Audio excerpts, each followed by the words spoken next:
Quand j'ai eu l'entretien dans le tourisme, je leur ai dit de direct, bon ben voilà, j'ai pas de diplôme dans le tourisme. On dit bon, ça c'est pas grave, t'as voyagé, ce qui est pour nous un meilleur atout que tes diplômes.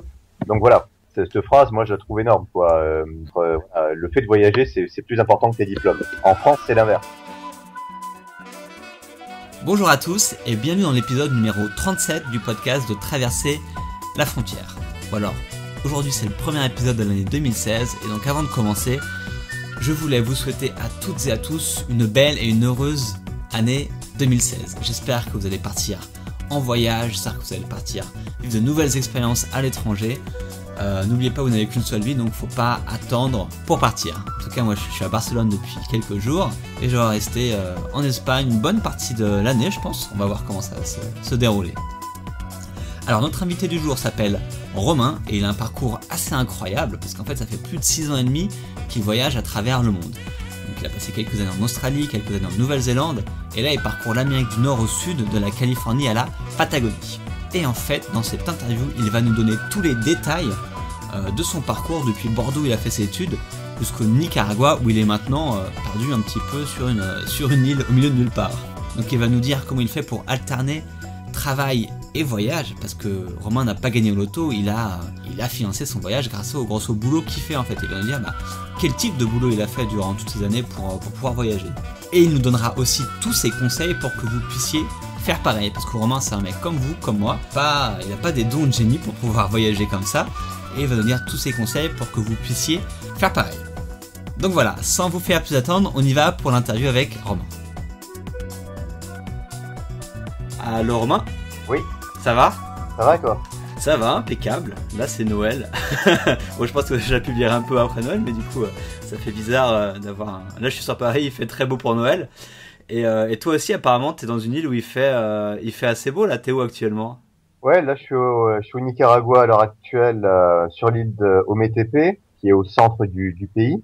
Ouais, là il est 8h30 du matin et il doit faire déjà 25-26 degrés. Ah ouais, c'est pas mal. Ouais, oui, c'est sympa, ouais. Pour Noël, c'est sympa. Et ça fait longtemps que t'es sur cette île-là ? Ça va faire 2 jours maintenant, et ça fait 2 semaines qu'on est au Nicaragua. Ok, cool. Bon, on y reviendra un peu à la fin de l'interview, donc ce voyage que tu fais en Amérique tout court, parce que tu fais un petit peu de tout. Mais en fait, je voulais revenir donc quelques années en arrière, voire même, je crois que c'est 5-6 ans en arrière, en fait, lorsque tu as commencé à voyager, en fait, et que tu es parti en Australie. C'était quand ça ? Donc c'était en juin 2009. Ouais. Juin 2009, j'ai pris un billet aller simple pour l'Australie, parce que dans ma tête, je pensais pas revenir. Et d'accord. Ça s'est concrétisé au final. D'accord, donc il y a 6 ans, un peu plus de 6 ans, quoi. Exact, ouais, il y a 6 ans et demi à peu près. D'accord. Tu faisais quoi avant de partir, du coup, en France ? Alors avant de partir, j'ai eu peut-être un peu le parcours classique de beaucoup de gens. J'ai eu mon bac, j'ai eu un BTS, mais je faisais de petits boulots en petits boulots. J'ai dû écumer tous les centres commerciaux de Bordeaux. Là, je suis de Bordeaux. Auchan, Carrefour, j'étais vendeur informatique. Et voilà. T'as envie de faire autre chose, quoi. Voilà, c'est ça. Exact. D'accord. Et du coup, l'Australie, pourquoi t'as choisi ce pays-là ? Ça me trottait dans la tête depuis 3-4 ans. Pourquoi exactement ? C'est une bonne question, mais c'est un pays qui m'a toujours attiré. De l'autre côté du monde, c'est le cas de dire. Et un pays qui est très jeune aussi, qui a 150 ans d'histoire, pas plus. Ouais, où je pense les opportunités étaient peut-être plus intéressantes qu'en Europe. Et donc c'est ce qui m'a décidé, quoi. C'est ce qui m'a décidé à la base de partir là-bas. D'accord. Donc t'es parti seul, c'est ça, ouais ? Voilà, je suis parti seul. Je suis parti seul après avoir passé 4 mois en Irlande à Dublin pour développer mon anglais en premier. D'accord. Et ça a été le déclic après. Je me suis dit bon ben voilà, maintenant il faut y aller maintenant, quoi. Ouais, donc t'as fait une petite étape genre en Europe intermédiaire pour voir si ça pouvait le faire et. Voilà, exactement. Pour déjà partir pas trop loin de chez soi pour voir si j'arrivais à me débrouiller tout seul à 1 heure de Paris. Donc ça s'est passé. Et je me suis dit bon ben voilà, maintenant c'est le grand saut, il faut y aller maintenant, quoi. Ok, ça marche. Et t'es parti du coup avec un PVT, je suppose, comme tout le monde. Voilà, Working Holiday Visa ou PVT en français, ouais. De 1 an. Alors, comme je disais à tout le monde quand je suis parti, je m'étais dit bon, c'est que pour un an et on se revoit dans un an. Mais dans ma tête, je me disais, à mon avis, ça sera plus d'un an. D'accord. Ouais, tu t'es déjà dit, ok, je vais le renouveler, je vais rester plus longtemps, quoi. Exact, oui. C'était mon but à la base, ouais. D'accord. Et t'es parti avec des économies ou pas là-bas, ou un petit peu plus à l'arrache? Alors, je suis parti avec des économies. J'avais vu que je bosse en France. Enfin, j'avais travaillé en France depuis l'âge de 16 ans. Au final, bon, c'était des boulots d'été, mais après, j'avais vraiment pris dans la vie active à 21, 22 ans. Donc, j'avais un petit pécule de côté. C'était pas non plus énorme, mais j'avais 5, 6 000 euros. Donc, j'avais vendu 2, 3 trucs aussi en France. Donc, je m'étais dit, bon, mais voilà, avec cette somme, je peux espérer quand même passer un an et voir après, savoir si j'arrive à économiser sur place. D'accord, ok, ça marche. Donc du coup, l'Australie, bon, moi j'y suis jamais allé, mais j'ai pas mal de gens que je connais qui y sont allés. Comment ça s'est passé un petit peu les débuts et qu'est-ce que t'as fait là-bas pendant sa première année, puis après par la suite? Quand je suis arrivé, je suis arrivé à Melbourne et j'ai pris 2 semaines de cours d'anglais pour me remettre à niveau et plus pour rencontrer des gens au final, parce que l'anglais je l'avais déjà, enfin j'étais loin d'être bilingue, mais c'était plus pour rencontrer des gens. Donc c'est ce qui s'est passé au début. Par la suite, au bout de 3 semaines, je pense, j'ai trouvé un petit boulot en tant que serveur dans une pizzeria italienne qui était payé vraiment au lance-pierre parce que le salaire était vraiment ridicule, mais en tant que première expérience à l'étranger, tu peux pas trop, t'as pas de droit, quoi, on va dire. Donc, Ouais. c'était un peu comme ça. En résumé, pour la première année, j'ai pas mal vagabondé à droite à gauche. Je suis passé à Melbourne, je suis passé dans le centre de l'Australie à Alice Springs, je suis remonté à Darwin. J'ai fini sur la côte est de l'Australie à faire du fruit picking dans une ferme de watermelon, c'est-à-dire de pastèques. Ouais. Et à la fin de la première année, c'est là où j'ai rencontré ma copine, qui est anglaise. On s'est rencontrés dans une ferme au milieu de l'outback, au milieu du désert australien, sous 45 degrés à 10 heures du matin, à aller cueillir des fruits. Et dans mon cas, c'était pour élaguer des arbres dans une ferme de sandalwood, c'est-à-dire de bois de santal. Donc c'était sympa, ouais. D'accord, ah bah du coup t'en as fait des trucs quand même. Voilà, pas mal de choses. Après, sur la seconde année, on a continué tous les deux au final. On a acheté un van, donc on a fait toute la côte ouest, le sud, on a rallié Sydney. Petite anecdote sur ça d'ailleurs, c'était assez marrant. On a acheté un van de $3 000 à Darwin. Ouais. On l'a utilisé pendant 4 mois et on l'a revendu à Sydney pour $4 500. Ok, donc t'as le sens des affaires, quoi. Voilà, c'était une bonne affaire. La plus-value sur le van, quoi. Bah, c'est bien, c'est ingénieux. Voilà, c'est sympa. D'accord. Et du coup, sur ces 2 ans que t'as passé en Australie, t'as travaillé combien de mois en tout par rapport au temps où t'as juste voyagé? C'était quoi un peu le... On a fait le calcul à la fin des 2 ans et si on a mis, si on met bout à bout, on a travaillé un an et on a eu un an de vacances. Ah, cool. Ouais. Si on met bout à bout toutes les expériences, c'était ça. Donc plutôt sympa, ouais, d'avoir eu l'occasion de travailler, certes dans des petits boulots, de serveur, de fruit picking. J'ai bossé sur un bateau de pêche, etc. Mais à côté de ça, autant il y avait des salaires qui étaient très bas, autant il y a des salaires qui étaient très hauts, et ça nous a permis d'économiser beaucoup en très peu de temps, et au final de se payer de vacances aussi, quoi. D'accord, ok. Et du coup, en ces 2 ans de vrais voyages longs à l'étranger, qu'est-ce que tu as pu apprendre un petit peu sur toi-même durant ces 2 années en Australie? Ça a été l'humilité, le fait de débarquer dans un pays où tu es immigré en fait. Hein. C'est quand on parle beaucoup de la crise des migrants à l'heure actuelle, mais là c'est ça quoi. Tu arrives dans un pays, tu dis que t'es français, mais bon, tu réalises que la France c'est au final un tout petit pays par rapport au reste du monde.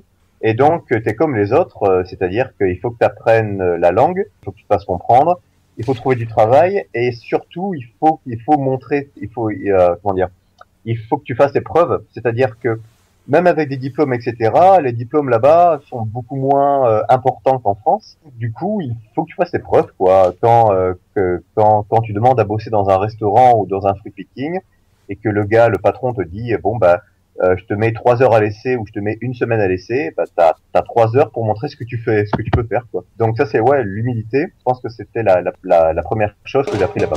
D'accord.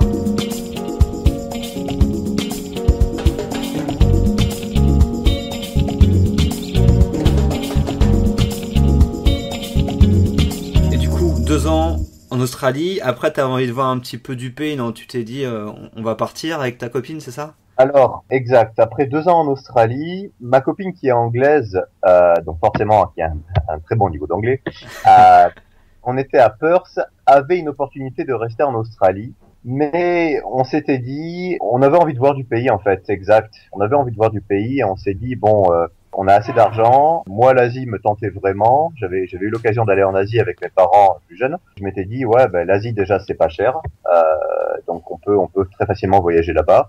Donc on est parti pour une période de 6 mois en Asie, à travers tout l'Asie du Sud-Est et l'Inde et le Népal. Donc rapidement, ça donne Indonésie, Malaisie, Thaïlande, Birmanie, Laos, Cambodge, Vietnam, Singapour, Inde, Népal. Waouh, ça fait beaucoup. On a fait ça sur 6 mois et demi, 7 mois. D'accord. Avec le but à la fin de travailler en Asie, de travailler à Singapour ou à Hong Kong. Ok. Chose qui à la fin ne s'est pas faite. Et sur ces 6-7 mois, du coup, vous avez pas travaillé du tout? C'était en mode vraiment voyage, vacances ou... Voilà. C'était en mode voyage. C'est pas vraiment des vacances parce que pour moi, le sens du mot vacances, c'est passer 2 semaines dans un endroit idyllique ou un mois et avec un hôtel, etc. Ouais. Là, c'était plus de road trip dans le sens où on était quand même en mode économie. Parce que même si l'Asie n'est pas chère, on dépense quand même de l'argent. Donc il fallait quand même faire gaffe à l'argent. Donc autant on a dormi dans des endroits très sympas, autant je me rappelle en Inde ou au Népal, des fois on est arrivé dans des endroits, c'était plus que limite. Donc c'est comme ça fait partie du voyage, quoi. Ouais, ouais, c'est sûr. Et ce serait quoi un petit peu ton 1 ou 2 moments forts que tu as vécu durant ce voyage de 6 mois là, en Asie? En Asie, ça a été au Népal quand on a fait le trek de l'Everest. Donc on a fait l'Everest Base Camp, le camp de base de l'Everest à 5300 mètres. Waouh, ok. Donc on l'a fait sur 2 semaines. Ça c'était vraiment extraordinaire. Ma copine avant avait fait les Annapurna, le camp de base de l'Annapurna à 4008.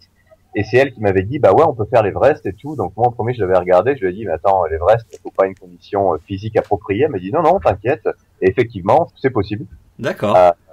Et le deuxième moment, je dirais, difficile à dire parce qu'il y en a eu beaucoup.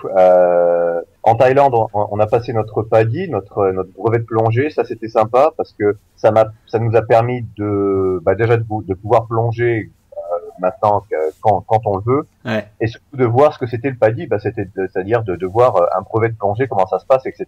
C'est vrai que c'est pas donné à tout le monde de le faire parce que c'est quand même assez c'est pas dangereux, mais il y a des sensations qui sont difficiles à contrôler, la claustrophobie, le fait de respirer par la bouche à 5, 6 mètres, 10 mètres de profondeur, c'est pas évident. Ouais. Donc ça c'était sympa aussi, ouais.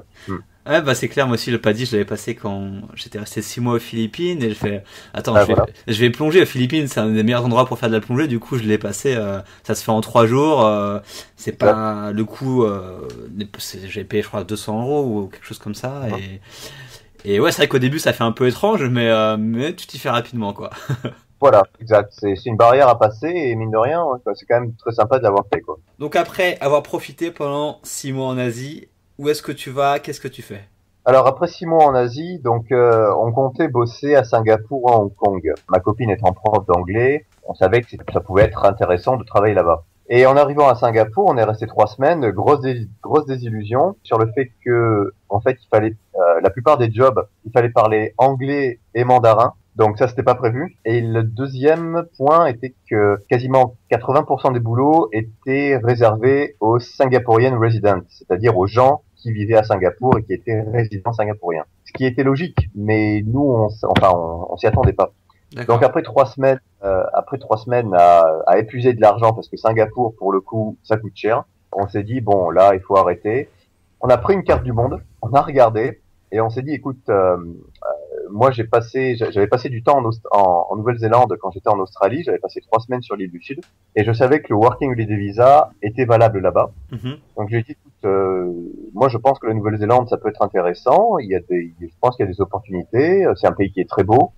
Donc écoute, là on était au mois de novembre, on était en novembre 2011. Donc on s'est dit, écoute, on revient en Europe pour les fêtes. Ça faisait 2 ans et demi qu'on n'était pas rentré. D'accord. On revient en Europe pour les fêtes, on passe le Noël avec nos familles, etc., le Nouvel An, et on repart en janvier-février. C'est ce qu'on a fait, et donc en février en février 2012, on est arrivé en Nouvelle-Zélande. Ok, ça marche. Donc là, pareil qu'en Australie, genre, vous aviez comme but de bosser, toi, un peu dans fruit picking, tout ça, et elle en prof d'anglais, ou c'était quoi l'objectif en partant? Alors, là, c'était différent. En arrivant en Nouvelle-Zélande, j'avais 28 ans, ma copine en avait 25. Les petits boulots, on commençait à en avoir un peu marre et on se disait bon, si en Nouvelle-Zélande on peut développer nos carrières, ça peut être intéressant. Donc, Amy qui avait passé les diplômes pour être prof, on va dire, a trouvé du boulot très rapidement en l'espace de 48 heures en arrivant à Auckland. Donc, Effectivement, c'était c'est intéressant. rapide. Voilà, c'est rapide. Moi, je me cherchais encore, quoi. À 28 ans, je savais pas trop quoi faire de ma vie. Donc, j'ai commencé par des petits boulots. J'ai commencé à bosser dans un supermarché pendant un mois. Après, j'ai bossé dans un restaurant de luxe 5 étoiles pendant un mois. Et durant ces 2 mois, je me disais, bon, Romain, tu vas pas faire ça pendant un an ou plus. Il faut vraiment que tu trouves quelque chose. Mhm. Et je m'étais dit, bon, t'adores voyager, t'es pas mauvais en commerce, ayant été justement vendeur informatique, mine de rien, ça a servi. Et je m'étais dit, bon, on va essayer d'allier les deux et de bosser dans le tourisme. Alors, c'est facile à dire, mais le tourisme, j'avais aucune expérience, j'avais aucun diplôme. Et je me suis jeté à l'eau, c'est-à-dire j'ai envoyé vraiment au culot des CV sur Internet. Et je suis tombé sur une annonce qui demandait quelqu'un connaissant très bien l'Australie, parlant français-anglais, connaissant la Nouvelle-Zélande, apply within, c'est-à-dire n'hésitez pas à envoyer. Ouais, Donc j'ai envoyé le CV là-bas et j'ai été pris. Donc une compagnie qui s'appelle THL pour Tourism Holding Limited, d'accord. qui s'est avérée être la plus grosse boîte de tourisme d'Océanie, donc qui gérait l'Australie, la Nouvelle-Zélande, les États-Unis et un peu l'Afrique du Sud. Et donc, ils louaient en fait des voitures et des camper-vans dans tous ces pays. Donc, il leur fallait des gens connaissant l'Océanie ou les États-Unis pour répondre aux questions des gens par téléphone ou par email et leur vendre des camper-vans et leur conseiller des itinéraires dans ces pays. D'accord. Ah ouais, c'était presque le boulot, il était fait pour toi, quoi, quasiment. Voilà, c'est ça. C'était quand même une opportunité énorme. Donc, j'ai commencé là-dedans. Et après 6 mois, on s'est dit bon, le Work and Holiday Visa c'est bien, mais en Nouvelle-Zélande ça dure qu'un an, donc il va falloir trouver une astuce pour rester plus longtemps. Et avec le boulot d'Amy, on s'est rendu compte que non seulement elle pouvait être sponsorisée, c'est-à-dire avoir un Work Visa, c'est-à-dire en français un CDI, et non seulement on pouvait acquérir la résidence néo-zélandaise parce que son travail se trouvait sur la liste des métiers demandés, c'est-à-dire que la Nouvelle-Zélande et l'Australie ont une politique d'immigration très spécifique. Ils sont, suivant les années, ils sont en manque de docteurs ou d'infirmiers ou de professeurs, de dentistes ou de coiffeurs même. Et donc, prof d'anglais en école privée pour adultes, c'était sur cette liste. Et ça voulait dire qu'on pouvait demander la résidence néo-zélandaise. Donc, la résidence néo-zélandaise, c'est le fait de rester 2 ans dans le pays d'affilée, D'accord. et par la suite d'avoir une carte de séjour à vie en Nouvelle-Zélande. C'est-à-dire on peut travailler, bosser, payer ses impôts en Nouvelle-Zélande, revenir quand on veut, et c'est à vie. C'est dit bon banco quoi, ça peut être intéressant, ça peut être un plan B, on sait jamais ce qui peut se passer dans l'avenir. Et donc voilà, maintenant on est résident néo-zélandais. D'accord, ok. Bon bah c'est cool. C'est une bonne. Enfin voilà, si vous savez pas quoi faire dans votre vie, vous pouvez toujours retourner en Nouvelle-Zélande et bosser là-bas quoi. Donc du coup vous êtes resté alors, tu m'as dit un an de PVT, après vous avez eu ce visa. On a eu un an de PVT et on est resté 2 ans en Nouvelle-Zélande. Alors c'est pas 2 ans d'affilée parce que la règle des 2 ans, c'est donc il fallait rester 2 ans en Nouvelle-Zélande avec un minimum de 6 mois par an. Donc après 2 ans en Nouvelle-Zélande, on avait envie un peu de revenir en Europe. Donc on s'est dit bon on peut revenir en Europe parce qu'on a juste besoin de repasser 6 mois en Nouvelle-Zélande. Ouais. On est reparti de Nouvelle-Zélande en été, non, c'était en février 2014. On s'est re-arrêté en Asie, vite fait en Birmanie. On est passé par Dubaï, Jordanie, Égypte, en trip aussi, en road trip de 3-4 mois. Ouais. Et on est arrivé en France en juin 2014 pour passer l'été en France, tant qu'à faire. Comme ça, on a enchaîné 2 étés d'affilée, donc c'est plutôt sympa. Et donc, on est resté 3 mois en France. Et on est reparti en octobre 2014 en Nouvelle-Zélande donc pour finir notre résidence en Nouvelle-Zélande. D'accord, ok. Ouais, donc vous en profitez quand même un peu entre les boulots, toujours pour voyager un petit peu, etc. Ouais. Quoi.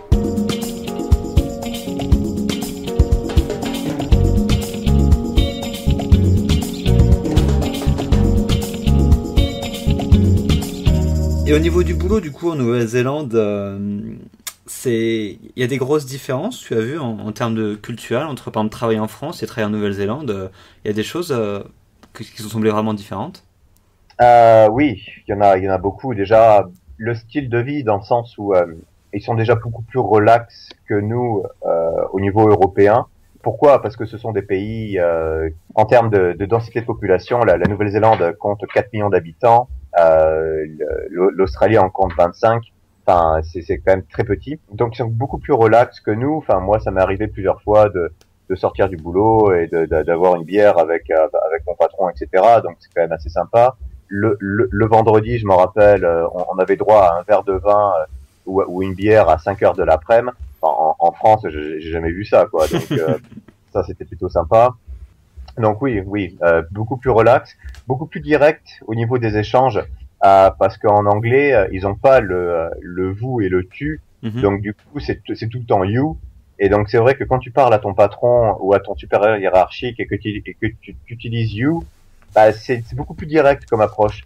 Donc les barrières hiérarchiques sont beaucoup moins contraignantes peut-être qu'en France.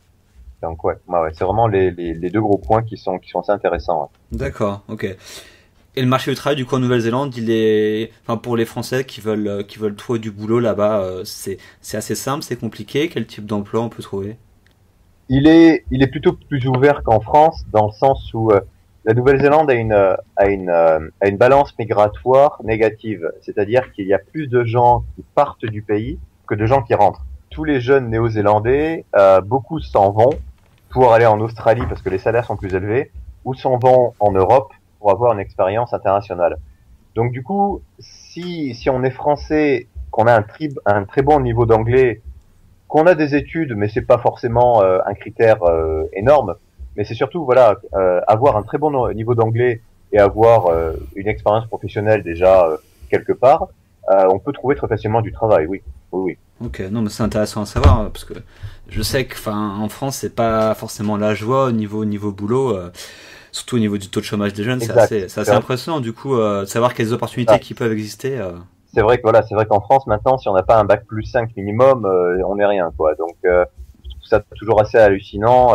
Et je vois encore l'exemple de mon travail dans le tourisme. Enfin, moi, quand j'ai eu l'entretien dans le tourisme, je leur ai dit de direct, bon ben voilà, j'ai pas de diplôme dans le tourisme. On dit bon, ça c'est pas grave, t'as voyagé, ce qui est pour nous un meilleur atout que tes diplômes.